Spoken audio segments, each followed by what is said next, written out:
Good evening, everyone, and welcome back. Well, welcome to a very, very special live stream tonight. We are going to be talking about the pre-launch of Kneel Before Doomface.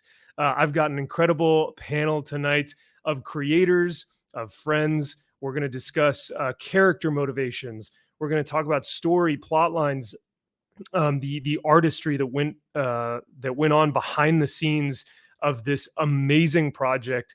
I cannot wait till this gets into not only my hands, but into the hands of readers all over the U.S. and all over the world, because I really think Kneel Before Doomface is going to hit the world by storm.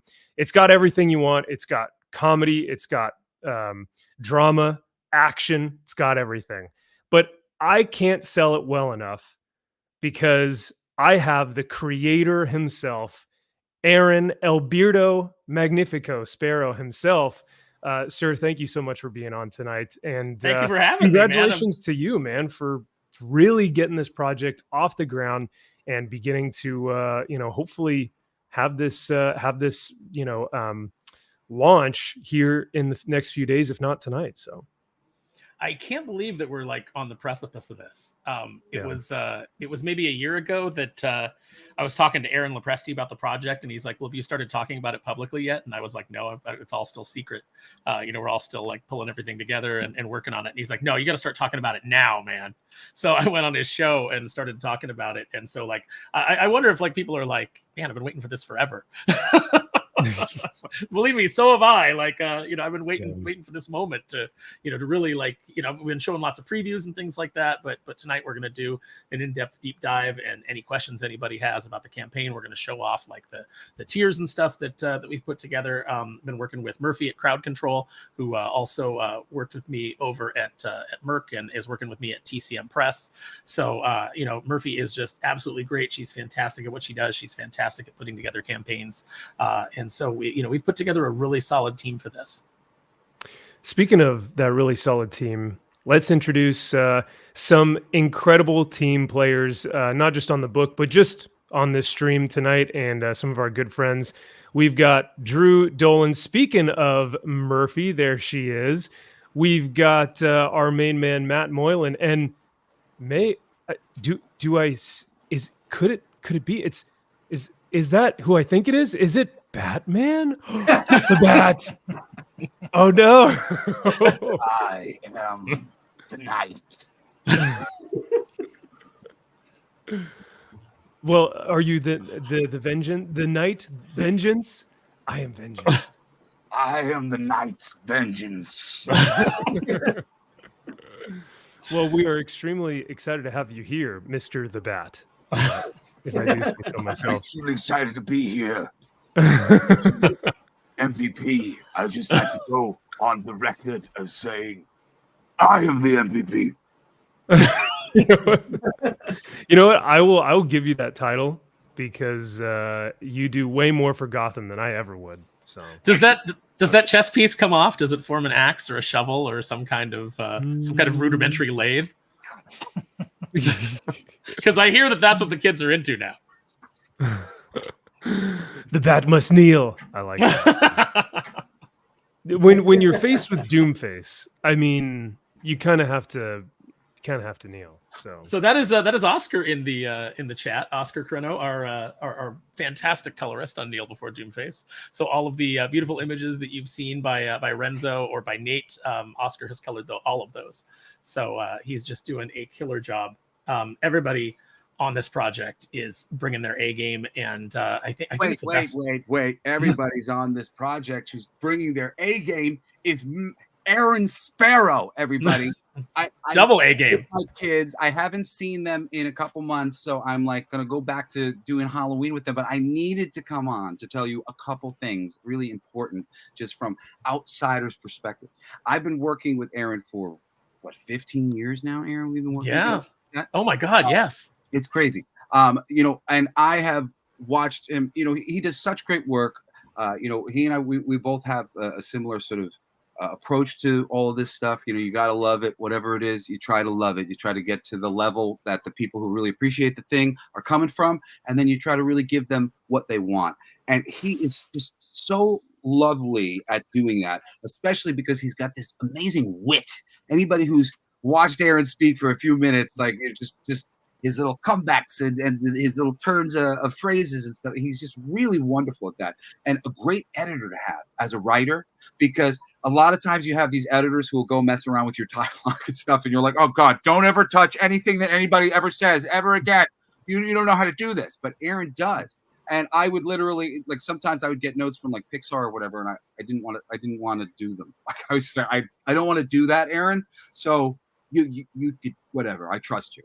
And it was always great. And I've been encouraging this man to do something for himself for a decade, probably. And it's really been a long time coming. He's had this idea that like these little germs, like I've been hearing like jokes and little premises and stuff from this for so long. But for so long he was a little gun shy, and he just like wasn't exactly approaching it. And then just like a couple years ago, all of a sudden some movement started to happen.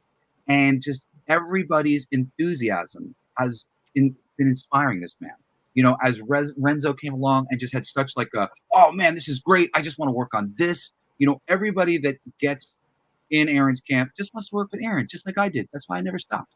And he is so ready for fucking prime time. He is so damn good at what he does, such a good writer, and it's all been wasted on all these unappreciative licenses and characters, corporations that don't care. And finally, he has something that is his and his alone, and it really is so part and parcel of like his personality in the best way. And he's like set himself up for such great success with all just great characters and great little interactions, and then just the world's greatest premise. You know, what if Dr. Doom went away for a little while and he woke up in modern day? What would he have to say about all of this, you know, participation trophy nonsense? And you know, that right there was just, I was like, all right, I'm in. So, you know, I've been gratefully part of this process, you know, from an editorial standpoint, not doing a lot of managing editing, but just really just trying to watch my brother's back and make sure that he's getting this story out there, because it is so great. And I've just been hearing about it for so long. I'm so glad that everybody else is finally going to get to hear about it, and everybody else is going to be able to read it and see it. And it's just, it's wonderful. I have really, really high standards for my comic books, and this makes it across the top bar. Wow. Can we get a DJ and For Aaron Sparrow. for Aaron Sparrow, yeah. I'm so proud. I'm gonna get you guys gonna make me misty. Yeah. No, Jesse's right. He's been hearing about little bits and pieces of this for the longest time. And it wasn't until I came up with Doomface himself that I was like, okay, now I know what to do with all of these ideas. And even then it was, you know, as you're kind of fleshing it out, Lexi was kind of a character that was in there from the beginning, but she wasn't really fleshed out. And then once we figured out her dynamic with Doomface, then the whole book came together. And it's just, it continues to come together. So the first volume is written, the first, you know, book one and chapter 1 and chapter 2, which could either be, you know, depending on how the campaign goes, that could all be book 1. Or it could be split up if we, you know, if we don't hit certain stretch goals. But that's already written, and I'm already on to like chapters 3 and 4. I've already got ideas for book 2, book 3. He's got ideas. Yeah. And it keeps building. I read Max some, you know, just some of the stuff that I'd written for future volumes that aren't even this volume.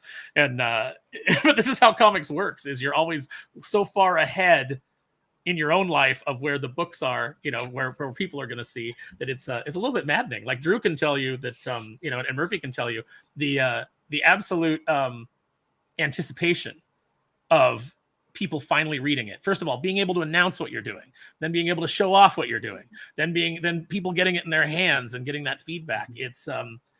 It's quite maddening as a creative, because you're always 6 months to a year ahead of your readers, you know, working on things. So. Yeah. And these Kickstarter things, it's so funny, you know, that we just found out, which was good news, that Guns and Angels, which we had been doing with Merck Publishing, it's going to continue. Jamie is taking it separately to his own little company, and he's going to keep it going. But like, I don't know, Aaron, what are we sitting on, like 5 issues that have been drawn. And five issues and a special. yeah, but not released, or at least 4 issues in a special, something like that. Mm-hmm. So I mean, that's crazy. I mean, like by the time they come out, it'll be like 3 years since I wrote them, or something like that, maybe more. So I do have to go to be with my babies, but I just one last a thing about this man. He deserves your support as a human being, but if you've read any of his work and come away appreciating him as a writer, this is just it's just more of the same. This is Darkwing Duck, but you know, it's for a little bit more of a mature audience. But the tone and the vibe, all the things that you've really appreciated about his ability to give character and charm, you know, that's the thing. Aaron's a charmer. You know, he'll charm the pants off of anybody, and he does in his writing too. And I really think that this book is going to charm the pants off the community. And I just hope that enough eyes get on it. So I really, if you're out there and you have friends who love good books and stuff, this is a great book made by a veteran creator who's been working for a very fucking long time, doing things the right way, you know, so just reward that. Please reward that. So many other people are getting rewarded for just being shills and being noisy in all the right ways. And Aaron is noisy only when it's important, and I respect the hell out of him for that, and that's why I'm being noisy about this, because it's important. So please kneel before Doomface, or I will find you and I will kill you. I'm sorry. Well, anyway, I love you guys. I'm so sorry that I can't hang out for the whole show. No, we appreciate you popping in. Like, you know, it's Halloween, so you got go spend time with your kids, and happy Halloween, man. Matt, nice hanging with you again for a second, brother. Sometime. See you, Murphy. See you, MVP. Love you, Aaron. Love you, dude. Take care. You, bye. I mean, I echo everything that Jesse said. I like the term veteran creator. I think that was one thing that I'll shower you with one last compliment, Aaron. But it really was cool to be reading your script, not the book. I haven't gotten to read like the actual comic yet, but I'm reading the script.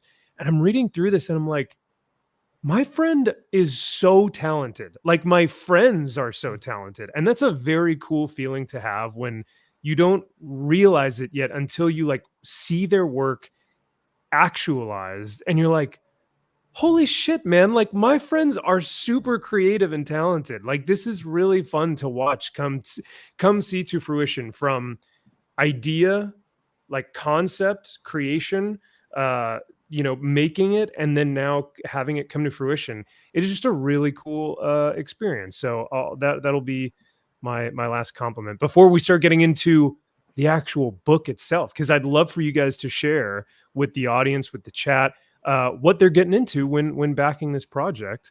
But before I do this, or before I do that, I have to do this and say, HH from Sigma Comics, what's happening, brother? The Calico himself. Who wins in a fight, Calico or the Bat? I don't know. Calico for $5. He says, greetings and salutations to this great group. The New York delegation welcomes Doomface. Tried to pre-order on Kickstarter. Where is it? We want Doomface. Well, sir, you can follow the campaign here at Kickstarter, and thank you to Murphy for providing these amazing links and this amazing project. She's been doing all the work on the back end to make this thing look beautiful and seamless. And then you guys can also go check out the kneelbeforedoomface.com website to become one of the many of Doomface's legion. So anything else with those two links that you guys want to mention before we move on to more like story character stuff? Yeah, so the go follow the campaign. That really helps us out. If you've done Kickstarter before, if you follow any creators that do Kickstarter, the launch day is super important. We want to try to get that project we love. We want to get funded on day one. I know we can fucking do it. Yeah. And then if you want to do some extra support, or if you want to ensure that you get a VIP discount, which we will show you guys some of those that we have set up, you can go to kneelbeforedoomface.com and reserve your VIP spot for $1. And then even if you miss the 72-hour VIP discount tiers, you will still get that no matter what. So kneelbeforedoomface.com. Give us $1 for your reservation, and then you are ensured your VIP discounts and VIP status. And also, Aaron will give you a virtual high five that is filled with all of the doom you can imagine. Yeah, that's awesome. So I'll go ahead and share this. So if you guys go ahead and click on that link in the chat, I've also put it in the description of the video. This is what you guys will see. It'll say launching soon, kneel before Doomface. Make sure that you hit this button right here. So I'm going to undo it for now so y'all can see, but it'll say notify me on launch, and then it'll go to saved. But this is definitely what you guys are going to want to look into, and while you guys talk a little bit about the story itself and kind of the creation of this.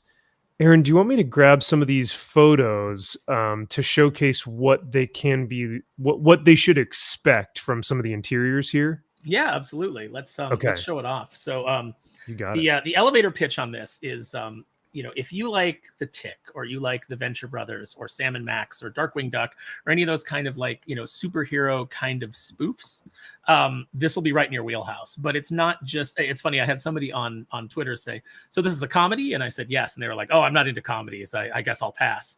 And I was like, well, I mean, there's stakes. Like, it's not just jokes. It's not just a goof. Like, there's actual stakes. There's an actual story. There's actual drama. There's actual characters that, have motivations. And this isn't a multiverse, so nobody's getting replaced. Nobody's dying and getting replaced. This isn't, the only resurrections that happen in this book is if Doomface raises something from the dead.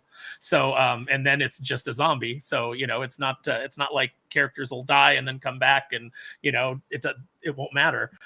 There are serious stakes for this, and as the story goes on, it's going to get more and more intense for each of the characters.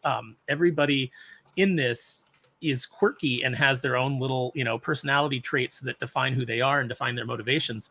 But as the book goes on, the situation is going to get darker and darker, and the stakes will get higher and higher, and then the heroes will be on the collision course with Doomface and Lexi, and Lexi and Doomface will have their own conflicts because they're both despite the fact that he is a 7,000-year-old Lord of Destruction, and she is a struggling Hollywood producer.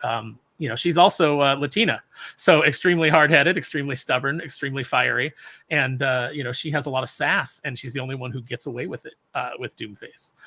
So I think that the character dynamics are a lot of fun, and if you guys just knew the way that I plan on building this, it's a really tough thing to get right, but I think that we've gotten it right, because the tone can shift from the absurd to the deadly serious, and that's kind of like what I love to do. Is I love to kind of keep you guessing. So I kind of like that aspect of the book. Well, one, because it's extremely challenging for writers and editors to have tonal changes or shifts within the book, but still keep the reader engaged and still add a level of at least some verisimilitude to say yeah, I can still get into this. So having those tonal shifts, I think, is really difficult, but two, when it's done well, it just absolutely hits.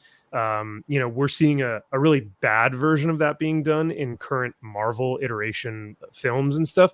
But I think a really good example of that would be potentially Buffy, or maybe early MCU, where you are kind of getting some good ups and downs. But now, Drew, you also read the script, correct? What did you think? What were your first, inclinations from reading it? Did you get a good laugh? Were you frightened by Doomface? Did you like the action? What did you kind of gather from your first reading of the script? Yeah, when I read it initially, especially the opening, it's very action packed, and yeah. It opens with a bang, literally the first several pages. And then every story ebbs and flows. It has peaks and valleys, where it goes up and down. Like after that action-packed opening, it kind of goes down a little bit, but you're kind of settling into the new age, and then it ramps back up, and that's when some of the humor starts popping in after that, and it gets pretty damn funny after that. And there's great, not just with Aaron's dialogue, but the visuals. There's a great visual humor in this book too. Like I told Aaron and Max. Can I talk? I know I told you, Aaron. Mm-hmm. Go please, feel free. Yeah. So in this book, when you're walking through Alistair's, his name's Alistair, right? Yeah, Alistair Thorne. Alistair's mansion. There are zombies in the background, like dusting, sweeping in the background. There's zombies, and like you see like limbs falling off gradually in the panels as they progress. And bear in mind, they're in the background, and I'm laughing my ass off because I love stuff like that. I love stuff like that in the background. It's got a very like Zucker and Abrams or a Monty Python feel to that, and I like that type of humor where he's got several things going on, and it's like you gotta really pay attention to what's going on.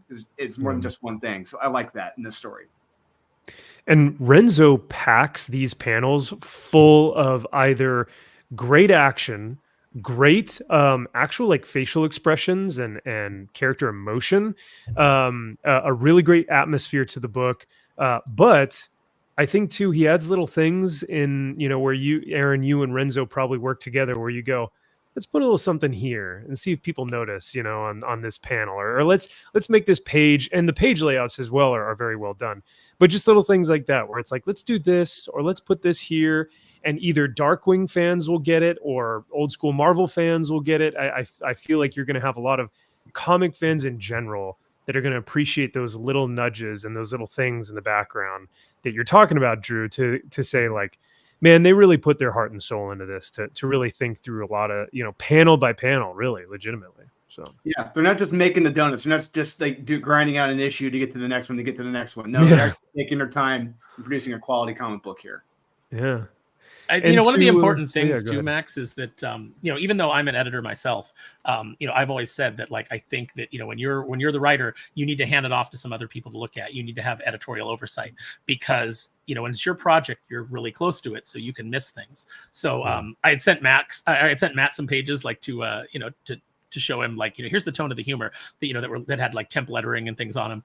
And Matt sends it back to me and he's like, I would shift this here and I would shift this there. And I would just kind of, I'm like, and I was like, yes, this is what I love. So it's like, I've got him, I've got Jesse, I've got Drew, I've got you, I got Murphy, all looking at this script and all going through and seeing if there's any holes so that we can make it the best project as possible. So I appreciate each and every one of you giving your feedback on it. I want executive producer credit for those lettering notes. Yeah, that's right. We'll get you the, when we do the Doomface animated series, everybody's name will be in the producer section, It'll look like a Beyonce song where there's like 18 people involved in it. And it's just featuring.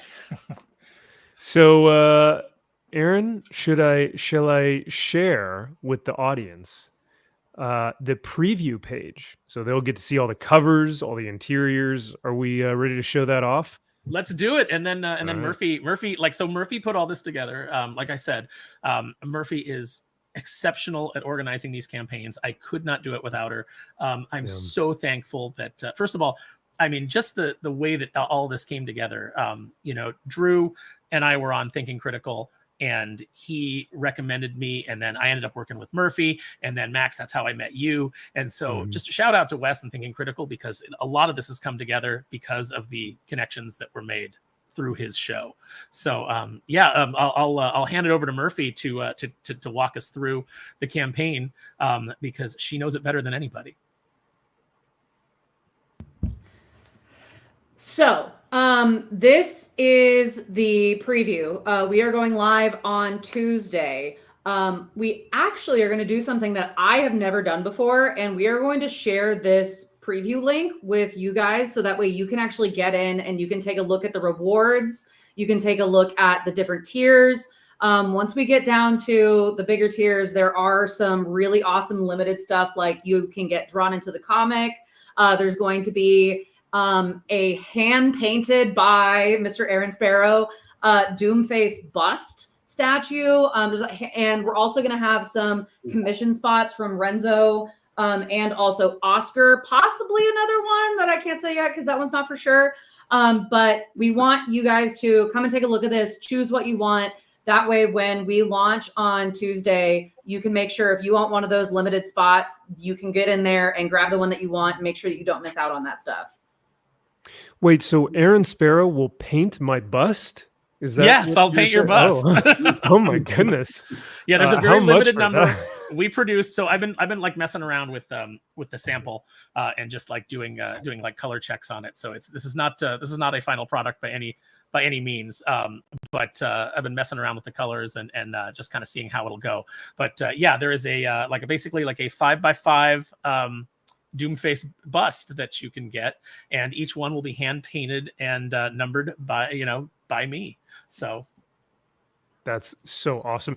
And chat, I will say, Aaron and I have had many a conversation about painting techniques, what paint to use, Warhammer figures, Citadel paints, all the different types of figure, like customized figures that he's painted. So it's not like he's like, yeah, I'll paint something for you. He's like legitimately, this is one of his hobbies that he actually utilizes to, I mean, there have been people who will pay you for these private commissions and stuff because of your paint skills, if I do say so myself. So these are like, custom figures, and they will end up beautifully. I am sure of it. But yeah, it takes a while to do the priming, the base coats, the highlights, the dry brushes, whatever it may be. So this thing is going to look awesome, but it may take some time, and it'll be a labor of love. I am sure of it. But as Renzo draws the rest of the book, that's what I'll be working on. I'll be working. There you go. I'll be working on all the busts. So yeah. Well, the first thing that shows up on this campaign is a cover of Doomface and Lexi by none other than Kenneth Rockeford. This is, I mean, he did this. It felt like you like gave us a hint about it, and then I feel like the next day I had a picture of it and was like, I cannot believe he did that. Like, that's incredible. Drew and I couldn't either. Like, so I talked to Kenneth about doing some work with him, and nothing had really come of it, but we just kind of like circled around a little bit. And then he was having a conversation with Drew, and Drew brought up the Kneel Before Doomface book, and Kenneth was like, "What is that?" And so we showed him some of the character designs and everything, and he got excited about it, and he was like, well, I'll do some work for me, and I'll do a cover for you. And I was blown away because he was like, do you want me to do a cover? And I was like, yeah, but I don't think I can afford you. Just kind of like laughing. And Kenneth's like, no, we'll work something out. And so I was like, okay, cool. And the next thing I know, we're getting like, he's like halfway through it, and he's sending Drew and I pictures in our chat, like, hey, what do you think of this composition? And I'm like, oh my God, you're doing this now. You're already on this. So Kenneth, awesome. Just an absolute great guy, such a talented artist. I've been a huge fan of his since the first thing that I ever saw that came out. He did Madame Mirage with Paul Dini at Top Cow.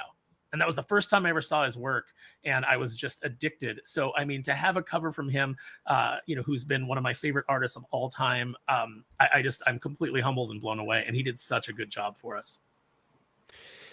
I mean, it's impeccable, the amount of work that it looks like he put into this. And he, like you said, he's a incredible artist. And the fact that you guys were able to grab him for this is excellent. So that'll be will this be our cover A, Aaron? Will that be cover A for you guys? Murphy, which cover is this? What did we decide on? So that is actually one of the specialty covers. That is the Kneel Before Rockaforce, which is our cover. That is our cover H, I believe. And one of the it is cover H, and that is actually going to be one of our VIP discounts. So in the first 72 hours of the campaign, you can come in and actually get that for $20. Ooh, wow. Okay. That's amazing. I'm going to hop on that very promptly when you guys launch on Tuesday. So, and just a reminder, yes, to the chat, official launch is Tuesday. So the link for this preview is in the chat. So you guys can make sure to go check this out, so that on Tuesday, the second that thing drops, you will either be notified or you'll be able to go to the link and see exactly what you want to order by the time that this launches. So Salty Traveling Sea, what's happening, brother? Thank you for being here. He says, loving the second cover. Sell me the story. Aaron, what you got for Salty? Let me tell you, I got some write-ups here. So the Ooh. official, the write-up that I did, I said, meet Doomface, a 7,000-year-old lord of destruction. Banished in the 1980s to the timeless void, he has returned, more unhinged and set on domination than ever. But the world is very different than the one he left behind, and he'll need the help of a new major domo to navigate it. Enter Lexi Vega, a smart, sassy, but struggling Hollywood producer. She will catch him up on the modern world. He will attempt to mold her in his ruthless image. And together, they will make the whole world kneel before Doomface. Amen. Oh, that's awesome. So cool. Alpha says that cover is outstanding. Imperatus says make sure to support Doomface, else you suffer the wrath of the Vikings. I thought he was going to say the wrath of Doomface, but the Vikings, which is also likely, which is also terrifying. I mean, nonetheless. So we've also got James Hurley who says Doomface actually looks like a good comic, unlike a comic that is late and shit called Cyberbro. Oh man, shots fired by James. Wow. It is our, one of the goals here is, although this is a crowdfund and we need we need support to get it finished. One of my hopes is that we will do well enough that we can just move into production on the second book as soon as this one starts fulfilling. And then when we put up the second book, what I'd like to do is I'd like to get to kind of like an Iconic Comics model or a Rippaverse model where the book is done and we offer it, and then, it closes, and then within the month, shipping starts, and you're getting, we go to print, and within a month or two, the book is getting sent out to you. I'd like to be on a more regular schedule. I'd like to do 3 or 4 of these a year. Wow, that would be incredible. Well, because then you really could make it like a bi-monthly, or what would that be, bi-monthly? So if we did 4, that would be quarterly. Okay. And then if we did 3, that I don't know what that's called. But Matt, do you know what's a book that comes out 3 times a year? Madness. That's a normal book these days. Often. Actually, no, that's a Marvel and DC model. Yeah. So yeah, that's right. So I'm obsessed with this cover because it's so Savage Sword of Conan-esque. You've got the number 1 June here, the lettering on the title. The imagine how it's going to feel as you beg for mercy under his heel.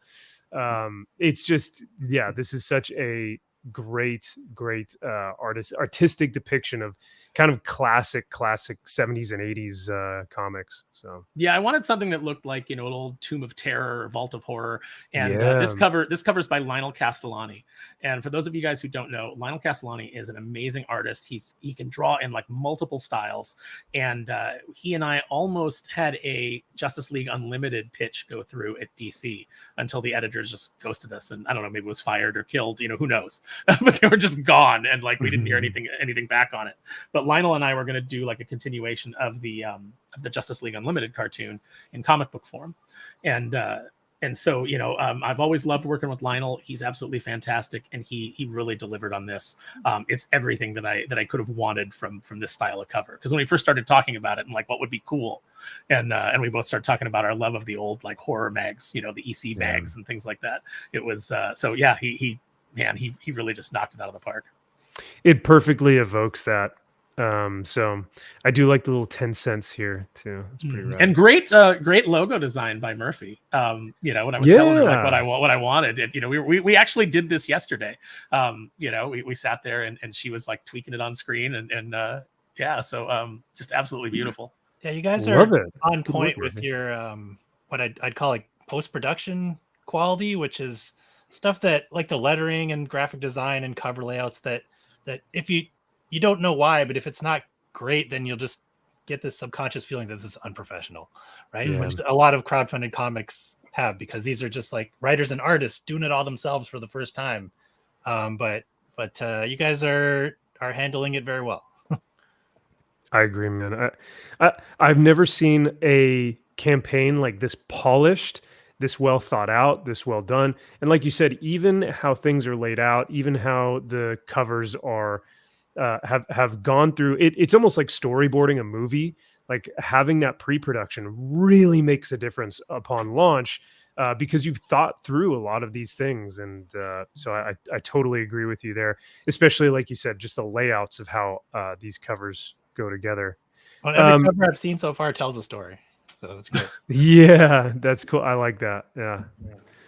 So thank you guys. I am the reason I'm being kind of quiet. I am actively working on the campaign here as we're going. So it's really lovely to hear that you guys already like how it looks. So thank you.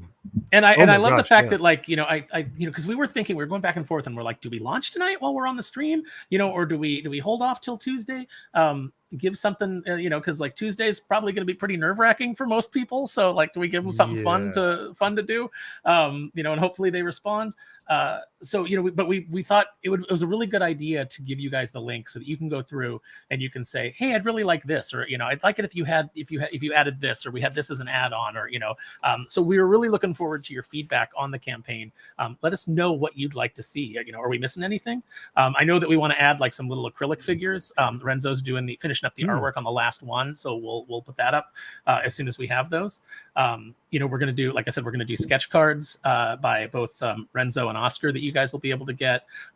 The people that are members of the Disciples of Doomface mailing list, you know, I said a while back, if you were on that mailing list, you would get Founders coins. So we're going to do some Founders coins that'll be sent out for those members. And then you know, I'm going to do a bunch of them. So we'll have different little perks and things like that. You know, I'd like to go to shows, go to cons, and have like a special coin that you can only get at a con if you meet me. You know, I'd love to do stuff like that. I love all the little tchotchkes and things. So you know, dude, yeah. Oh, sorry. Let us know what you guys think. No, let us know what you guys think. What you want to see. Yeah. No, I was just gonna say you got me sold. I'm rock solid up over here because those challenge coins, like that's what we do for the military. You know what I mean? Those challenge coins, whenever you give someone a handshake and it's got a challenge coin in there, you're like, oh my God, this is serious. Like this is a very important moment in my military career. If someone is giving you their challenge coin, right? And it's a very significant moment when you're meeting someone of worth or meeting someone of note within the military. Giving someone your either your unit or your specific challenge coin is very, very special. So to have that for a campaign like this is pretty rad. In New York, Drew gave me one of his challenge coins in New York this year. There you go. And when we launched TCM with Steve Finkel, and I was like, wow, I was like, this is so cool. I've never had that happen before. I've never had anybody give me a challenge coin before, so it was pretty special. It's impactful, dude. You know, it's not impactful. Kyle, not Kevin. He goes, I guess it's worth my $1. Ugh. Hey, the fact that if you sign up for $1, Murphy, and correct me if I'm wrong, if you sign up for $1, you, even if you miss the 72 hours, you will still be able to purchase the cover H Kneel Before Doomface Rockeford cover. Is that correct? Or how does that work? So not just that, if you scroll down over on the right side on the rewards. So go all the way down. Almost there. Stop. Oh. One All more. shall kneel? One more. All right. Yeah. Tier number 16, VIP, all shall kneel. This is going to be a $150 tier. You get all of the books. So there are 11 covers. There is a behind the scenes bonus comic we are calling Memoirs from the Void. That is going to be a completely bonus behind the scenes comic that Aaron and I are going to work on together. That'll have, script pages, editorial content, and then, like the process. And then on top of that, that also comes with the deluxe PDF download. So you get a PDF download of all of the covers, the regular issue, and the Memoirs from the Void. This is a $150 tier, that $99 VIP. If you give us $1 now, you can get that throughout the entire campaign. That is a huge discount. It's a $280 value on that. So simply, if you think you might want to pick up these, it's worth $1 just to be able to get that. I mean, that's $180 savings on that tier. Yeah, that's amazing. You guys are doing some great work here. You guys are actually doing some really professional business-minded decisions here, and I think that it gives so many different fans an opportunity to say, "I'm gonna save my money here and sign up early, give the $1," and I think that's an awesome way to secure your price point here if you do in fact want all these covers, which by the way, just continue to get better and better. The more you look at them, the more we go through them. You're just like Matt had said, each one tells its own different, unique story. Now, Wait, stop there for a second. I was about to say, don't go to the next. Don't go to the next one, because the next one no one has seen the complete cover yet. So that you guys are seeing that complete cover for the first time. The very next one. But did you have something to say about this one? I was just going to say this one may be one of my favorites. It's just, I mean, it's absolute 90s. I love all the different, pouches. Yeah, it's a bad night for the ninja on that cover. That is that is some ninjas versus America's multi-generational murder machine. Colonel this is awesome to see this archetype. This archetype is cool rather than this archetype is stupid. Let's make fun of it. Like, no, let's enjoy this archetype. Yeah, no, he's going to retoxify masculinity. Yeah, baby. Wait, do you guys plan on doing shirts with that? Because I would wear that everywhere. Oh yeah, no, I would love to. Yeah, I definitely want to do shirts. I know that shirts are always one of those things that people always tell you, oh, you get stuck with all these weird sizes. But I'd love to do. I definitely want to do some shirts. I know that I've had a couple of very attractive cosplayers ask if there's going to be a shirt with just Iggy on it. So they seem to be drawn to Iggy more than anybody, which I love because Iggy is our inflatable iguana. He's the only animal. Like, people are like, "Is this a funny animal book?" Because Darkwing, and I'm like, "There's one funny animal in it. That's it." And he's not even. Fair. Yeah, he's made out of plastic. He's allowed to smoke. Nick he's smoked in a quarter century. Listen, this guy's smoking. This guy's drinking. This guy's fighting. That cigar only comes out of his mouth for two reasons, Max: loving or fighting, and most times not even then. Well, retoxifying masculinity, he's already high up in my book of characters I'm excited to read and get to know a little bit more. So I'm looking forward to that. And you know what? You're probably writing him better as this character than the people who are currently writing the Nick Fury in the actual Marvel licensed books. So take that. Well, Murphy and I wrote a better Deadpool than Marvel's written in years when we did Death Rage. So you did. I think that we'll do a better Nick Fury here. All these archetypes we'll do a better version of. This is what I want you guys to experience. Is I want you guys to rediscover that love of when you were a kid and you rode your bicycle up to the 7-Eleven and you picked up a comic off the stands and it had great art and it had a great story and it was fun and you went back and you read it again and again until the cover fell off. That's the kind of vibe that I want to get with this. Everything that I love about comics is going to be in this series, and everything that I love about comics, about storytelling, about comedy, and about people is going to be in this book. So there's a lot of love being packed into these pages, and for guys that are coming in and are doing a project, and helping me realize my vision. Renzo and Oscar could not be better partners in this. They are so excited to be doing it. Renzo is having a really good time. If you look at his pages, he's getting to do some squash and stretch and some cartoonier stuff than he normally gets to do, and he's having a lot of fun with it. You can tell. And even Salty says, I saw the interior art, sold. I'll buy a couple covers, need one signed. Well, there you go. I feel like, should the VIP tier, Murphy, should I sign all of those books if they want it? Should that be one of the options for the VIP tier? I know some people don't like. I think that's totally fair. So the signed with COA is going to be an add-on. I think that's no problem. VIPs, you give us $1, we give you back $5. How does that sound? There you go. Yeah.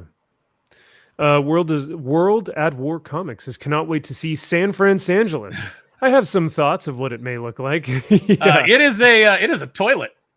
San Francisco is 49% supervillain, and so it is a city that is just desperately trying to keep that from tipping over into the over 50%. Yeah. Well, let us scroll down slowly to tease. Let's do the reveal. The reveal of the full cover. We may have already scrolled by this earlier, but gotta tease it out a little bit. What is this next one? Oh yeah. Okay, I know. Edging. I'm edging everyone. Oh boy. Oh, very nice. I have always So- wanted to do a Captain America #1 homage. And so for this one, we dressed the cover. You know, it's not his Colonel Silverstreak book. He's in it, you know, but it is just the regular Kneel Before Doomface book. But I wanted to do like a Colonel Silverstreak comic cover that with a logo for him that evoked Captain America #1, where he's punching out Hitler.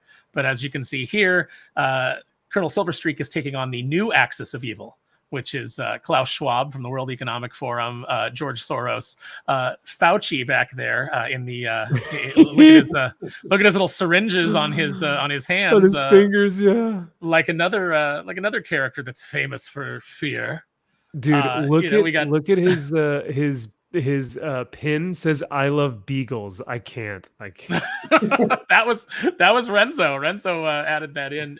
See, those are the little things you get that I'm just like amazing. Yeah, the Canadian attention to flag detail. falling, you know, like Justin Trudeau's Canadian flag falling away Yep. to reveal the hammer and sickle, and we got Bill Gates down here in the corner screaming and crying. Gosh dang it, this is so great. I was just gonna say that our prime minister is less of a Hitler and more of a Chairman Mao, and then I noticed the little flag in the corner. That's great. You're like, oh, that makes sense. There you go. There is also a little thing of shoe polish falling out of his pocket. Oh no! Oh yeah! Oh my! Oh no! Oh no! It's perfect. It's perfect. Oh man. Well, so those are your covers. We'll get into some interiors. But yeah, you've got the homage to Captain America. This will still be a Doomface book, but it just says the Colonel Silverstreak. This is the kind of like the parody version, but man, this Fauci kills me, dude. I love this. Oh, that Fauci's killed a lot of people. Oh yeah, oh no. And then of course we've got Colonel Silverstreak again, killing some ninjas. We're gonna need a one shot of just Colonel Silverstreak. We just need a whole one shot of him just killing people. Well, Max told me, he goes, "Are there any plans for a Alistair Thorne Silverstreak spin-off book?" Because he goes, when I read it, I was like, I want to see more of these guys together. Yeah. And because that's, I mean, Drew, I mean, that whole intro is really showcases that, you know, like when they're well, I don't want to give anything away, but yeah, you get a lot of them at the beginning of the book, and it's a perfect way to introduce them both and kind of get a feel for them. But it's I would love to see their own little series. But and then this is just Lexi, full on Lexi sexy cover for herself. We've got the I love this one because it just reminds me of like a movie poster. Like it's just it's simple, it's classic, but it's so intimidating. Love the facial expression here on Doomface. Actually, I think this was the New York Comic Con poster I bought, Aaron. Yeah, actually. But you know what, Max, you're actually getting all three. So.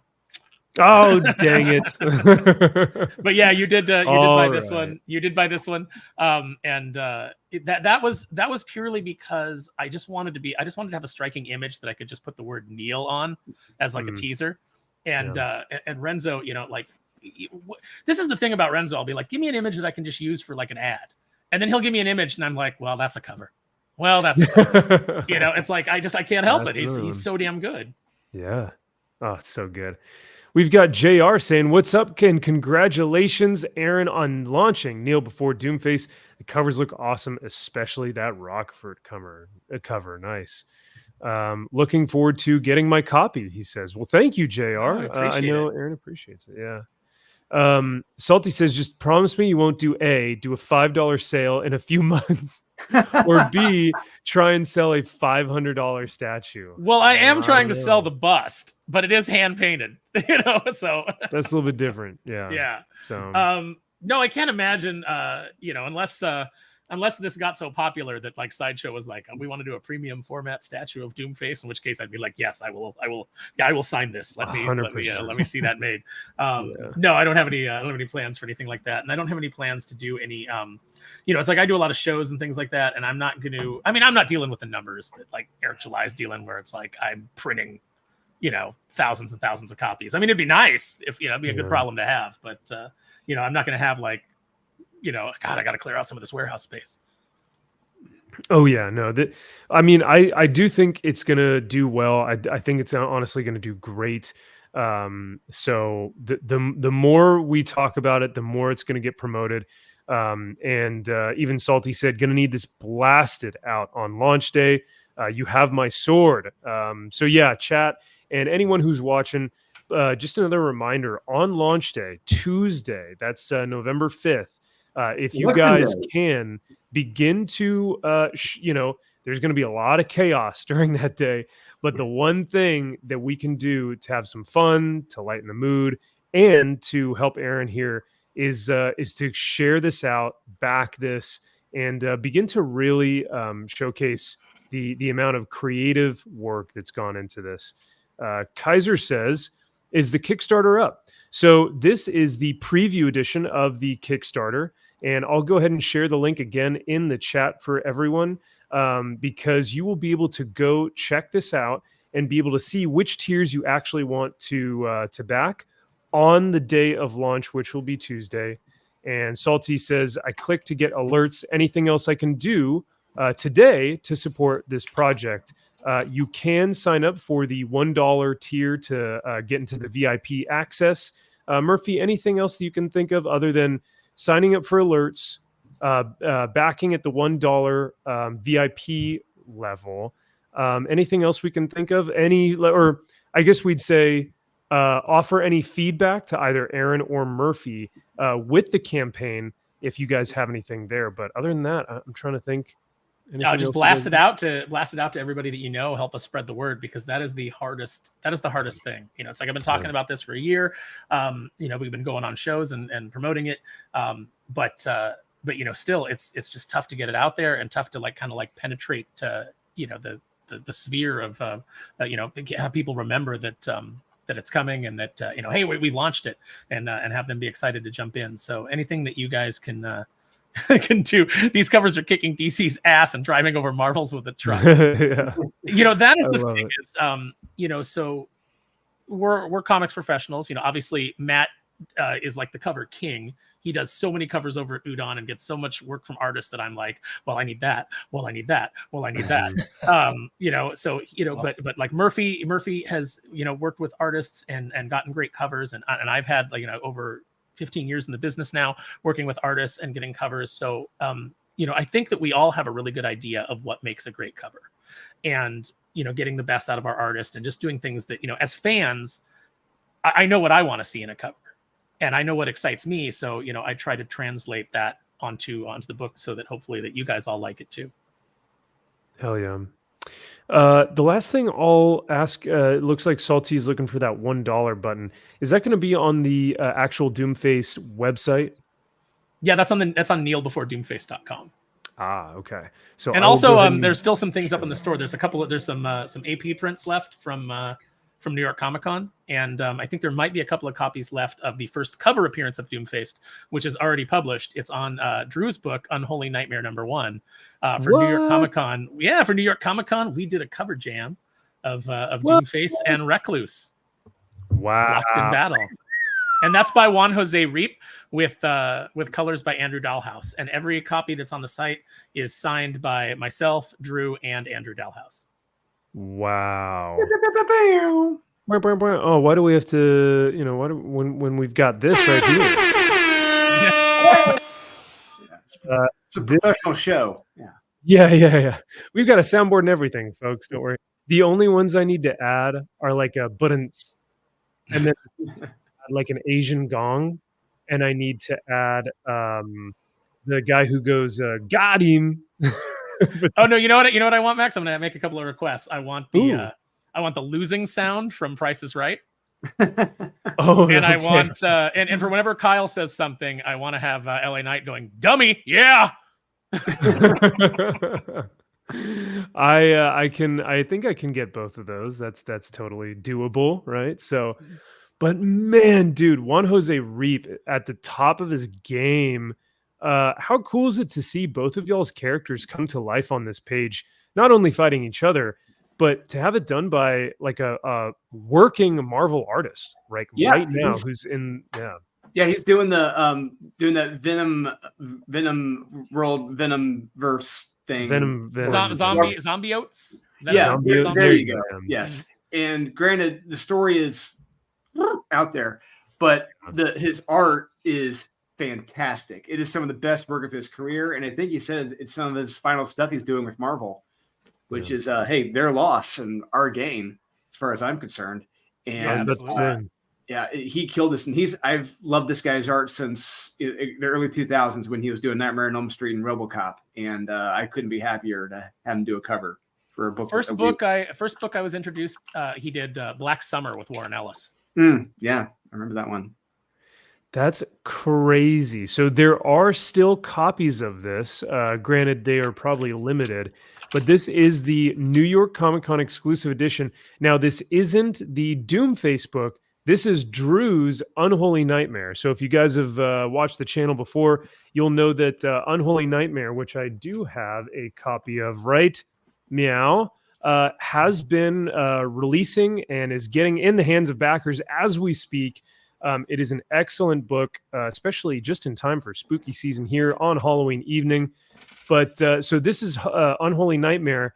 So it isn't the Doomface book. However, for all of our collectors, this is the first Doomface cover appearance. And so for all of y'all Wolverine fans, it's kind of like getting a Hulk 181. So I mean, I'm not saying it's Hulk 181, but I'm kind of saying it's like Hulk. I mean, not yet, but it would be great. Go ahead, Drew. I was gonna say, or if you're a Spawn fan, it's like the Malibu Sun, like first appearance. That Rust #1 or whatever he first appeared, like is an ad in the inside of the first appearance. That's right. Yeah. What'll be fun is in 50 years when Roy Thomas says that he created Doomface and he needs to be credited as one of the creators. Oh no! Oh my God! Could you imagine? He's still alive. He's like, I created Doomface. I gave him the idea. I said, do a villain with horns. Or you know what? You could have T. Franklin saying that she did Doomface because she like fleshed out the character or something. Do you guys remember that story where with the Sun Spider? Sun Spider, Matt, you're 100% right. Yeah. Whereas like, well, I didn't create him, but I really was part of the process that developed him into what he is now. So, or what she flat out claims that I created a character that was into one of the Spider-Verse movies, and it's like you had nothing to do with the creation of that character. You gave that character a joke name later, like 2 years after it was already created. And you gave it Charlotte Webb or Charlotte Weber or whatever the name was, and it's like, okay, that's great, but you know what? Then Joe Kelly is one of the creators of Deadpool because he added all of the things that we actually like about Deadpool. That was almost all him. I mean, Fabian did a little bit of the lifting on the circle chase, giving him, Deadpool that personality and kind of that snarkiness. But, even like the meaning of his name, all of his backstory, that all came from Joe Kelly. So, yeah. Well, it looks like, okay, so here is on the actual website, Kneel Before Doomface VIP reservation. Reserve your VIP discount for Kneel Before Doomface on Kickstarter with the $1 reservation. So here's your $1 tier. So you guys can go on to this. Now, what's really cool here, so here's the Kneel Before Doomface and Alexi New York Comic Con exclusive print, signed and numbered, $25, and our very own Salty Traveling C said, I bought Doomface and Lexi exclusive print and gave me $1. I'm excited for this project. Let's go, dude. Thank you so much. Right on. Thank you so much, Salty. Salty, and that's what's cool is like when you see something like this that it's got the artistry, it's got the writing talent, it's got the passion and heart. It doesn't have a lot of the nonsense and the ideological just garbage that has been pushed so much in kind of current day. When you see a lot of these, like, it's like, okay, I like that, I like that, I like that, I like that. You finally see that in one of these books. You really like. We're nerds till the end. We will, shovel our money into a project we believe in, and I 100% believe and back stuff that I really, truly am passionate about. So appreciate it, Salty. Oh no, I saw something else here, but no, World of Wars Comics' Unholy Nightmare is so good. I agree. Look at that, Drew. Hell yeah. Awesome. Already working on issue 2 right now. We're like about 9 pages in. So yeah, Dude, with the art. Sweet. Also, JR says, should plug the Kneel Before Doomface heavily this Saturday on Comics Aficionados for the Tuesday launch. Aaron, you got any plans of doing that with Wes? Oh, I'm going to go full Mike Barron. Mike Barron is a promotional machine. So when you talk to Mike and he's got a project, he'll be like, that's an interesting topic. And it reminds me of Private American. So that's what I'm going to do. I'm going to go like full Mike Barron. Everything is going to remind me about Kneel Before Doomface and the Kneel Before Doomface campaign. This is a great question. Grateful Dog asks, how many pages of story will be in the book? Okay, so the base goal is a 24-page book. Then shortly after that, there's a stretch goal to add the 8-page prologue.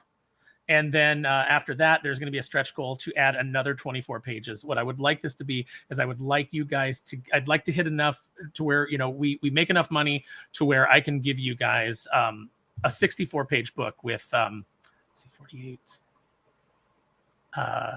plus. So it would be 56 story pages and then some backup material. So like a 64-page book. And, maybe we can get it, maybe we'll hit a point where we can get it square bound and just make it like a really nice presentation.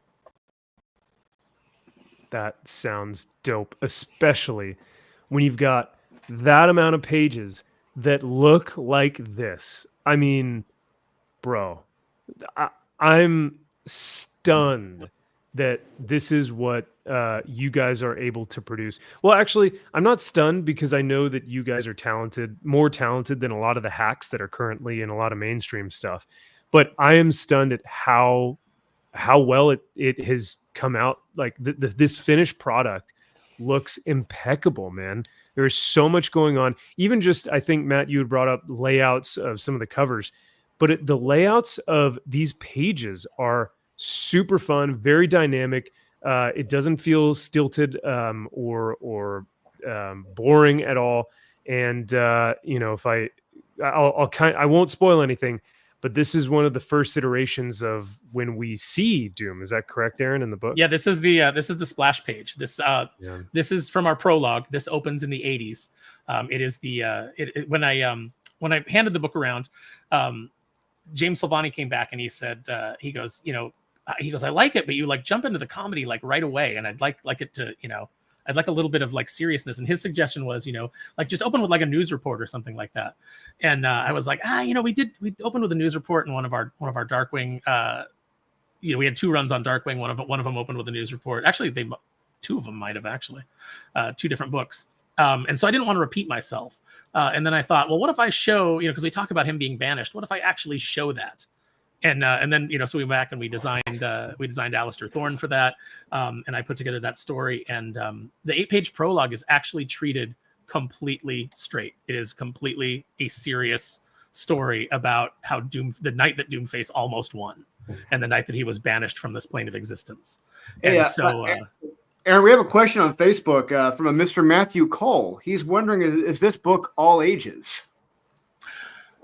It's close to all ages. It maybe skews a little bit tween because Lexi does say bullshit. I have so this is the first thing that I said to Aaron. And every time I read a new scene or if I see a new page, this is the thing that just constantly comes back. If you are a fan of the Venture Bros, you will love this book, and that gives you kind of a good idea as far as like the audience too. Yeah, it doesn't go quite as far as some of the later seasons of the Venture Brothers, but it will, there will be a little bit of a darker tone in some of the stories, especially because Doomface is unabashedly a villain, and he is here to conquer, and he will, in the first few pages of the modern day, he makes somebody explode. So there's a little bit of gore in that, and there is a little bit of mild language. So yeah, that's about where we're at. Yeah. Oh, by the way, Emiliano says hi. He's in my Facebook chat watching. And, awesome. Matt Cole says, "You know what I like, Aaron." It's funny. I already had somebody go, "Lexi is hot. Are there going to be any like nude or lingerie covers?" And I was like, "No, no nude." I was like, "We'll do some cheesecake," but it's all like, first of all, like Lexi is a character that's very near and dear to my heart. So she's based on somebody that I absolutely adore. Her personality is very much informed by that person. So I wouldn't want to present her in that light. Yeah, that's totally fair. I mean, I guess titty covers have their place, but for some, but it'll be nice to see if we can do a campaign that doesn't rely on that. Mm-hmm. I want to give you guys, I want to give you guys something that is substantive. It's like we did a bunch of variant covers. We did a bunch of cool covers. Collectible stuff. I'm all in for the collectability of these things, but really, Renzo, myself, Oscar, everybody involved, we want you to read it. We want you to read it and love it and reread it and share it with people. We want you to be excited and invested in the story and the characters. So we've also got JR that says, I like that. Venture Brothers was hilarious. Sweet. That is unfortunately one that I have not seen either. Oh, Max, we're gonna have to do a binge. Yes, absolutely. I like the diet sexy, looking good. That's another Renzo. There's a couple of happy accidents that have happened. One was there's a character at the very beginning that Notorious KID and Iggy are going to meet. And that was a note that I got from Jesse on the first draft of my script. Is Jesse Snyder came back and he said, "It's good." He goes, "But when you explained the premise to me, that was what really got me invested." And he goes, "And I feel like it takes too long to get to the premise." So I took that note and I was like, you know what? He's right. And so with Kid and Iggy, and I'll use the name Notorious KID and Spam interchangeably because Spam is his real name.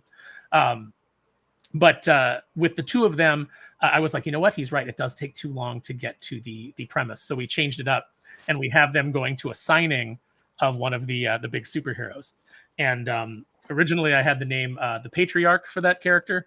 And then I saw that John over at John's Longbox, which another book that Renzo was drawing, his character was named the Patriarch. So I was like, I can't do that. And then I had another name in the script. But when Renzo was drawing the page, he got into it and he forgot what the character's name was. So he did a banner and he named him Captain Smash. And then he was like, I was like, Renzo, this is supposed to be this character. And he was like, oh, I'm sorry. I just got into it. And I drew in one of my characters that I would draw from my childhood. And I was like, well, I can't take that away from Renzo. And I'm like, well, you okay with him being a sleazeball? And he's like, yeah, that's fine. And I was like, okay, then I can do a joke. So when he's taking a picture with one of the female fans, he's like, you want to know the real reason they call me Captain Smash? So he's an absolute scumbag. Amazing. I know that the chat will not be able to see this, unfortunately, but when you look at the high-res digital versions of these pages, and then once you actually get the comic book in your hand, the amount of detail that is radiating off of the cosmic power, and then also the amount of detail on Alistair Thorne's collar, right around here. I don't know if you guys can see my cursor, but I'm looking at the amount of detail and all the little intricate arcane symbols on this stuff, guys. This is gonna be really something special. And I just love the two of these panels back to back with kind of similar poses, but two opposing characters. Really, really something special. And then this, I mean, how can you not love the face of Doomface? What you see, the face of your doom. Yeah, what you see before you meet your doom. So I was actually I was talking to HH about some of the story bits, and I was acting some of them out, and I was doing the Doomface voice and everything. And HH was like, "You need to do that. You need to make some animated trailers at some point where you're doing the voices and you're acting it out." He goes, "Because that so sells what you're doing." I have a very specific idea of Doomface having sort of just this kind of snotty air and everything that he says, and just a very condescending sort of villain. Until oh yeah, because I actually acted out some of the more ragey parts. Yeah, oh yeah, that's fun. Now this is the page that Drew had actually talked about a little bit earlier. This is in the mansion, very gaudy and very what fancy. This is actually in Castle Xanadu, Doomface's lair. Oh, never mind. I thought, yeah, no, that's okay. That's something different. That's the no, but like, pages I no, read. just I didn't correct Drew earlier, but he was like, "Is it Alistair Thorne's?" And I thought he was referring to an earlier scene, but yeah, this is actually in Doomface's castle, which he brings back in the book. It's out of phase with the rest of the plane of existence, and he brings it back, and then he's got them tidying up. So this is Lexi coming out. This is the first page where she's in her supervillain costume. And she comes out and she's basically like, I thought you said no metal bustier bullshit. and he's like, no, I said metal bustiers were reserved for formal occasions, and the supervillain gala is most formal. And so they get into a back and forth. And she actually is complaining because she's like, there's no padding in this. This is metal on flesh. Do you know how cold this is? I'm gonna be able to cut glass when I take this off. And because that little symbol in the middle actually contains a piece of elemental ice. So Lexi actually has some powers in this armor that she doesn't know about yet. And then she realizes that he's got a bunch of zombies walking around doing the chores in the castle and cleaning it up. And she's like, wait, did you make zombies? And he's like, oh, what? Is there any pleasing you, Lexi? You got all pissy when I said we should get some slaves. And, as you say the dialogue, the art just totally matches it perfectly. Like, I don't even need to see the dialogue bubbles, and I know how Doomface is, how he's articulating what he's saying. And yeah, it's just, this is so great. The expressions are so great. Like, this is the mark of a really fantastic interior artist is you can look through pages without dialogue and still get a great sense of what's going on. And Renzo, like, he's just got that shit nailed down. And this is one of his earliest pages too. So he's just got like this to like what he's doing now is as great as this is, he's already light years ahead of it. Yeah. He doesn't skimp on the backgrounds. He doesn't have to draw all that. I've told him that repeatedly. Yeah. I've told him that repeatedly. I'm like, we're putting word balloons over some of this, right? Like if you sketch in where the word balloons are, you don't have to draw that in the background. But he gets into it, and I'm not going to stop him. I mean, if he wants to do it, like I want him to have fun. But I've told him like you don't have to work this hard. But that's who he is.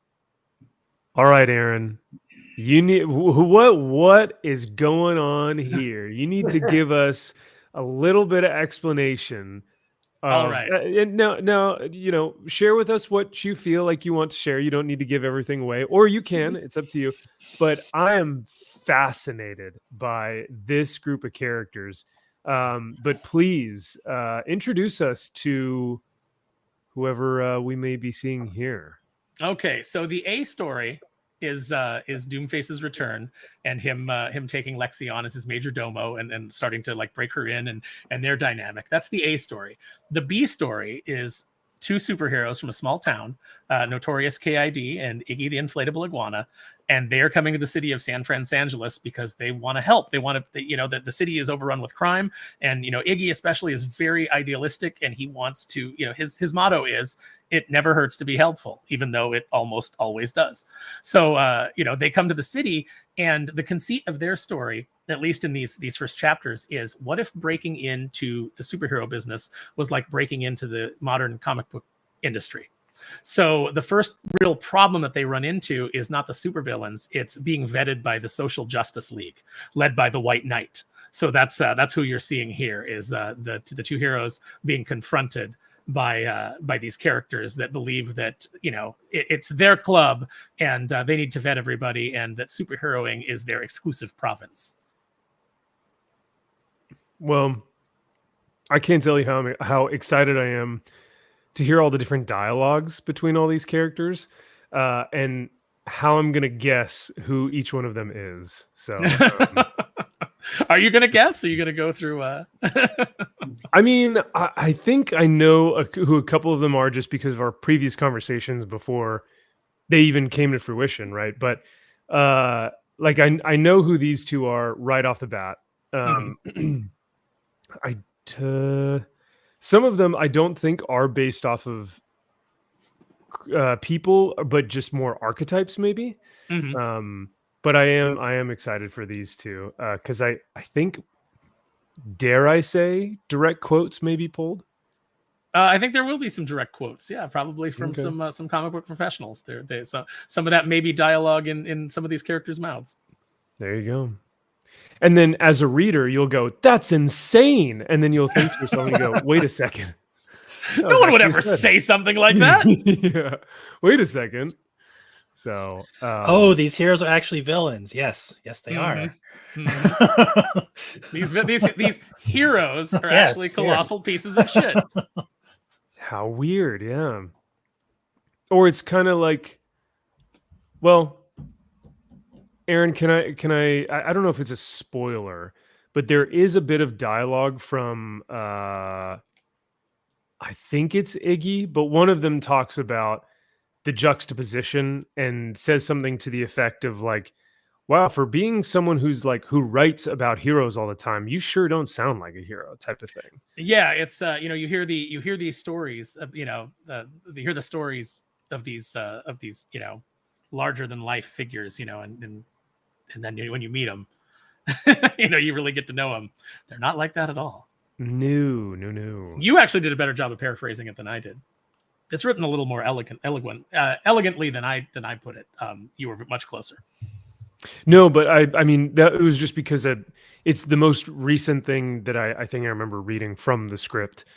So it was on the top of my head, but no, you've actually written it better than I will ever paraphrase it. So please, friends here in the chat, make sure to go back the book. Now, before we kind of wrap things up here, because we've seen the campaign, we've seen the website here, as well as because this is the preview campaign. We've also seen the campaign that you can sign up for to get notified. But I still want to. I would love for Aaron and anyone who wants to jump on to talk about maybe some of the background of the book, of the story, how it came to be, maybe initial conversations that you guys may have had, or anything you can remember before this even like got pen to paper. You know what I mean? So Aaron, I'll kind of shoot things to you first. Like, what was the inclination? Because a lot of comics kind of start out with, I have an idea or I have a story and I want to tell it.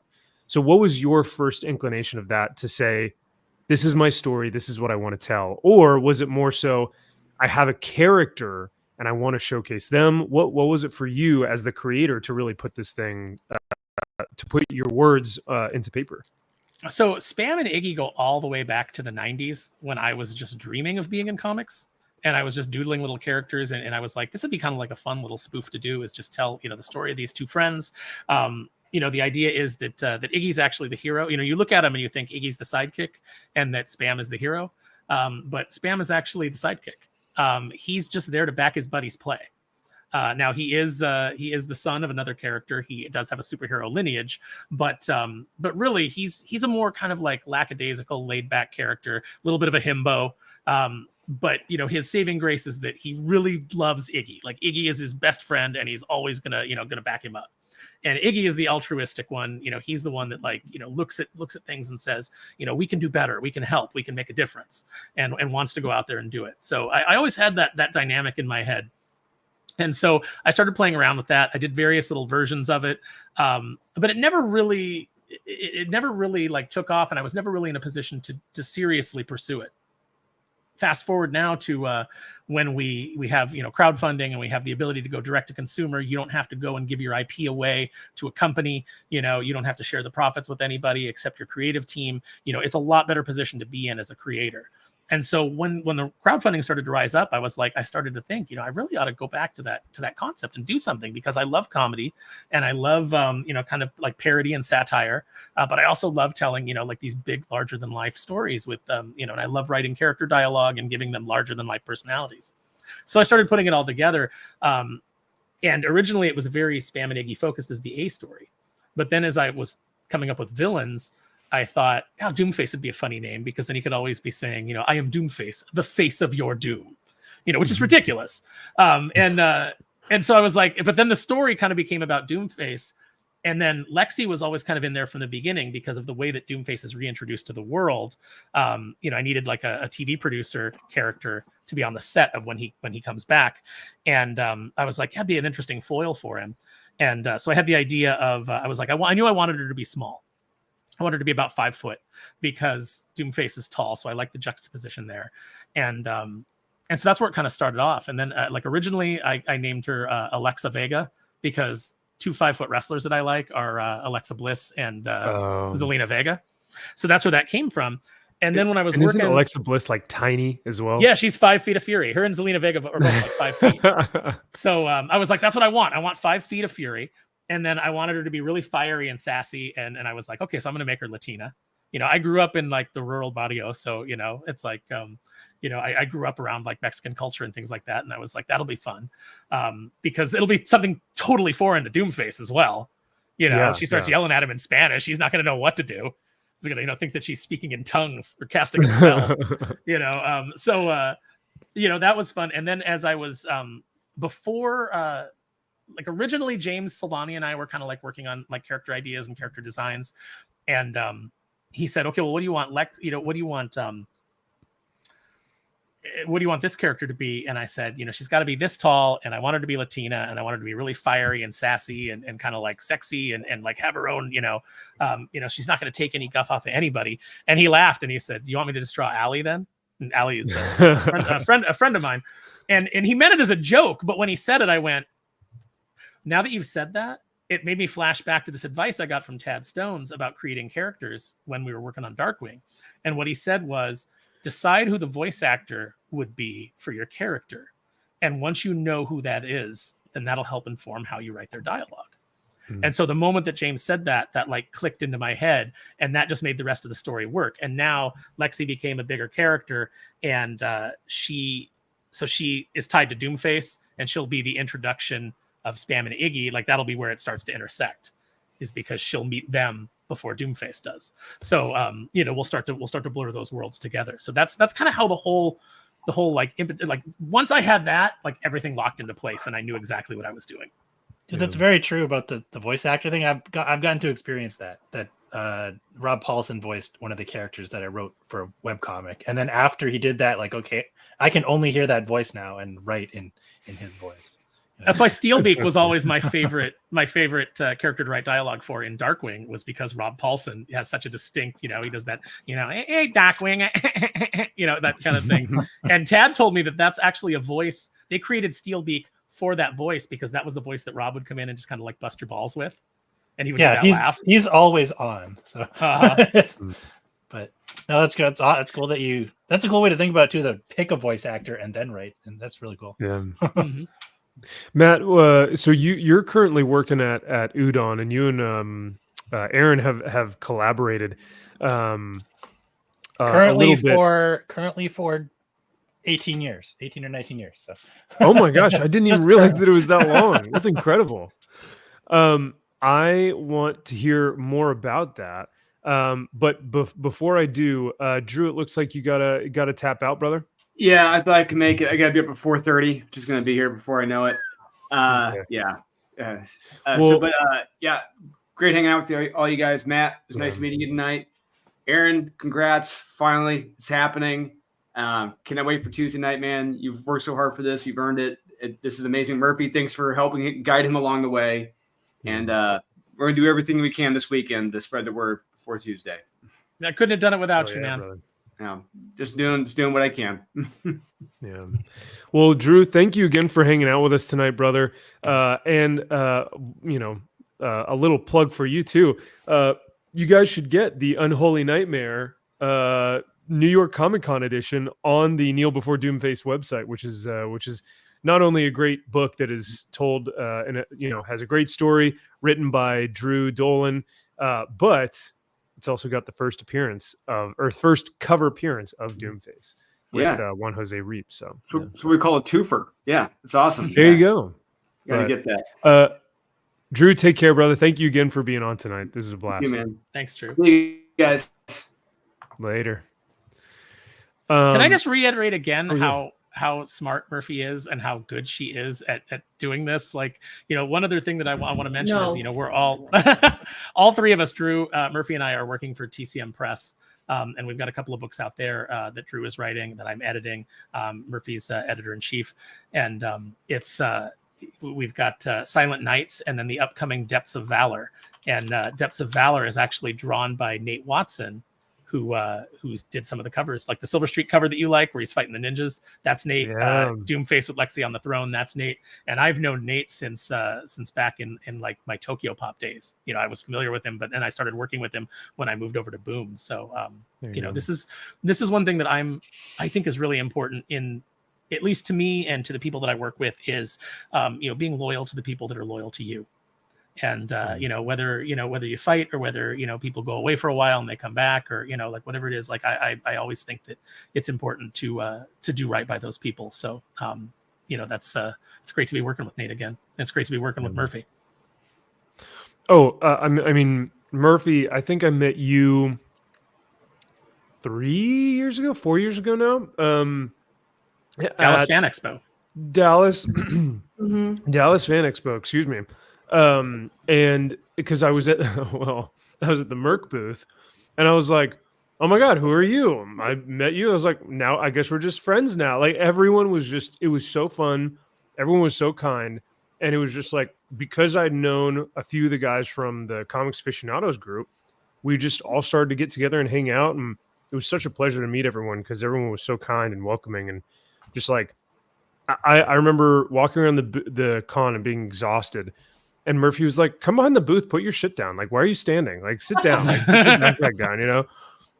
So I was so nervous that weekend. It was the first time I'd ever met Aaron and Joe. Yeah. And they got together and were just immediately just like, just about everything. And I was like, man, how long have y'all known each other? And they're like, oh, this is the first time we've ever met. And I was like, fuck, it's wrong. It's like, no, they're kindred souls. And then, you know, we met you. There was a handful. There was, at some point, we had like maybe 10 people just kind of hanging at the booth. And it was really, really wonderful to like meet everyone, and just kind of like felt like it was the first time I got plugged into like this whole other side of comics with you guys that come on here and talk about news, talk about making comics, all of that stuff. And I felt like a cool kid hanging out and meeting all you guys that weekend. Then you got to know us, and we're like, these guys aren't cool at all. And then you're like, oh, I don't know if I should hang out with these guys. Bunch of dorks. Goo. No, let me tell you, in Murphy's office, there is so much Star Wars shit that like she can't judge us. Well, that was one thing that's like, it's cool to see. It's very rare, but Murphy's a nerd, but in a good way. Oh my God. She's a nerd in a good way, but she's one of the hardest working people I've ever met. Not just I've ever seen in like comics, like I've ever seen just in general, like in business in general. The amount of time that she puts into these campaigns, the fact that you took the entrepreneurial initiative to start your own, like Murphy, remind me what it again. You were consulting other campaigns to see how they could do their campaigns better, right? Is that kind of?